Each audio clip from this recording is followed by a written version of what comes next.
Теміртау командасы 2001 және 2002 жылы дүниеге келген қыздар арасындағы волейболдан Қазақстан чемпионатында кезекті жарысқа қатысуда. Соңғы республикалық турнир Теміртау қаласында 2016 жылы өткен болатын. Дәл сол турнирде жаттықтырушы Елисеевтердің шәкірттері алтын медаль иегері атанған. Өкінішке орай, барлық кейінгі чемпионаттарға қаржыландырудың жетіспеушілігінен Теміртау спортшылары қатыса алмаған. Тек биылғы жылы жазда Теміртаулық қыздар спорт мектебі басшылығының қаржыландыруымен Петропавл қаласында өткен Қазақстанның бас турниріне қатысты. Ол жерде Теміртау жасөспірімдер спорт мектебінің тәрбиеленушілері күміс медаль жүлдегерлері атанған болатын.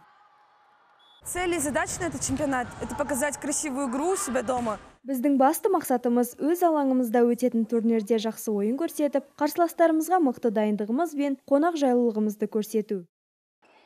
Турнирде 2 топқа бөлінген 8 команда қатысуда. А тобының құрамында Теміртау қыздарының 1 және 2 командалары, Астана қаласы және Хромтау командасы. Ал Б тобына Жетісудың 2 командасы, Павлодар және Шымкент қаласының өкілдері кірді. Қарсыластар дөңгелек жүйеде ойнайтын болады. Финалға топта 1 және 2 орын алған командалар шыға алады. Турнирдің таңдаулыларына келетін болсақ, А тобында Теміртау командасы, ал Б тобында Жетісу командасы және Павлодар командасының спортшылары тұр. Қазіргі уақытта Теміртау командасы 3-0 есебімен 2 матчты жеңді. Жарыстың алғашқы күнінде Валерий Елисеевтің шәкірттері Теміртау командасын, ал екінші күні Хромтау командасын жеңді.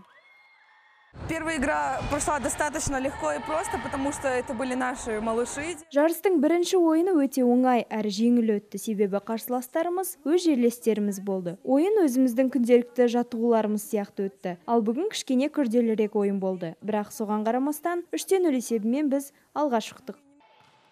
Қазіргі уақытта Теміртау 1 командасы 1 орында тұр. Алайда есеп өзгеруі әбден мүмкін. Бүгінгі таңда команда қоржында 6 ұпай. 11 қазан таңғы сағат 11:15-те Теміртау жасөспірімдер спорт мектебі Астана командасымен ойнайтын болады.